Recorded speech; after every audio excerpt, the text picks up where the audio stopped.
کشمیر کے سفر میں، کہا کہ میں آخری چوٹی پہ آ کے کوئی پرانے سے کمرے میں رہوں گا، تو وہاں رہا۔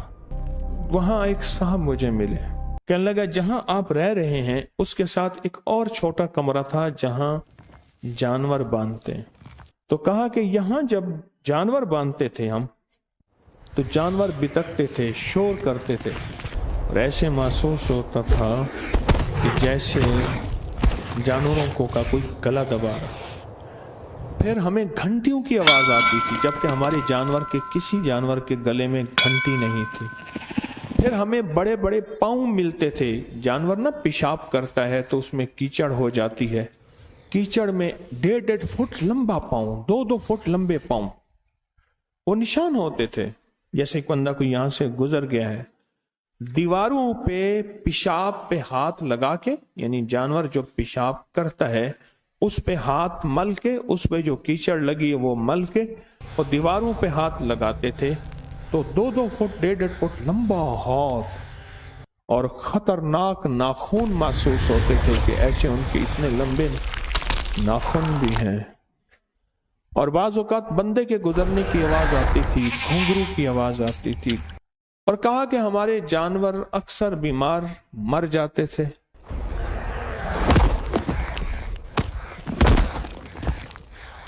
اور ہر وقت تیز دھار چھری ساتھ رکھتے تھے، پتہ نہیں کیا ہوگا، یا پھر بعض اوقات چیتا اٹھا کے لے جاتا تھا ہمارے جانور، وہاں چیتے ہیں۔ یہ صورتحال تھی۔ کہا کسی نے مجھے کہا میں تمہیں 1 سال سے دیکھ رہا ہوں، تم مسلسل غریب اور کمزور ہوتے جا رہے ہو، اس کی کیا وجہ ہے؟ بھائی میں کیا کہوں، پچھلے 1 سال سے جن اور بدروحوں نے میری زندگی کا سکون چھین لیا ہے۔ نہ گھبرو، مجھے ایک ایسی جگہ پتا ہے جہاں تمہارا مسئلہ حل ہو سکتا ہے۔ اس جمعرات لاہور میں ابکاری جانے کے لیے تیار ہو جاؤ۔ میں 2 وقت کی روٹی بھی نہیں کھا سکتا، لاہور کیسے جاؤں؟ ایک بکری بیچ دو اور اس پیسے سے چلے جاؤ، وہ ویسے بھی مر رہے ہیں۔ تو کہا مجھے اس کی بات سمجھ آئی، تو میں نے وہ بیچا، کرایہ لیا، بس بکھانے آیا۔ تو میں نے کہا کیا فائدہ ہوا؟ تو کہا ایک دفعہ میں نے محسوس کیا کہ جانور کا گلا دبایا ہوا ہے اور جانور تڑپ رہا ہے۔ اسے چھوڑ دو۔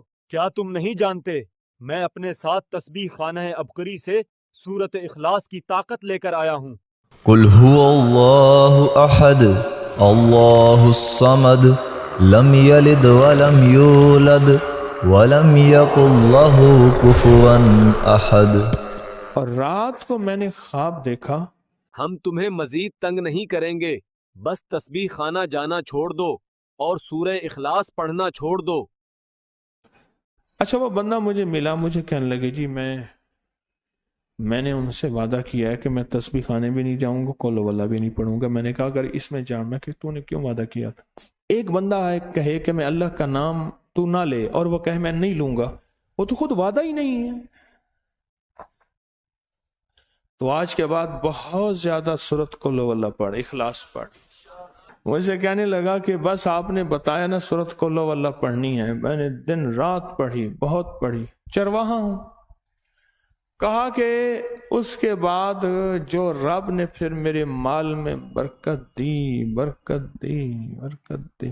قل هو اللہ احد اللہ الصمد لم یلد ولم یولد ولم یکن لہ کفوا احد۔ نہ چیتا آیا، نہ پھندا آیا، نہ میرا جانور ہے۔ کہنے لگے چھری پڑی ہے، وہیں اس نے اوپر بتایا، کہنے لگے چھری پڑی ہے، دیکھیں یہ کند ہو گئی ہے، آج تک چلی نہیں ہے۔ اور کہنے لگا میری چھری پہ اکثر خون لگا رہتا تھا۔ الفاظ کیا ہیں؟ اکثر جانور ہی ذبح کرتا رہتا، بیچارہ خون لگا رہتا تھا۔ ہم نے دیوسائی بنایا ہوا ہے اپنے گھروں کو، اپنی دکانوں کو، اپنی زمینوں کو، اپنے دفتروں کو، اپنی زندگیوں کو، اپنے گھر مال کو، اپنے اسباب کو، اپنی فیکٹریوں کو، اپنے باغوں کو، ہم نے تو بنایا ہوا ہے دیوسائی۔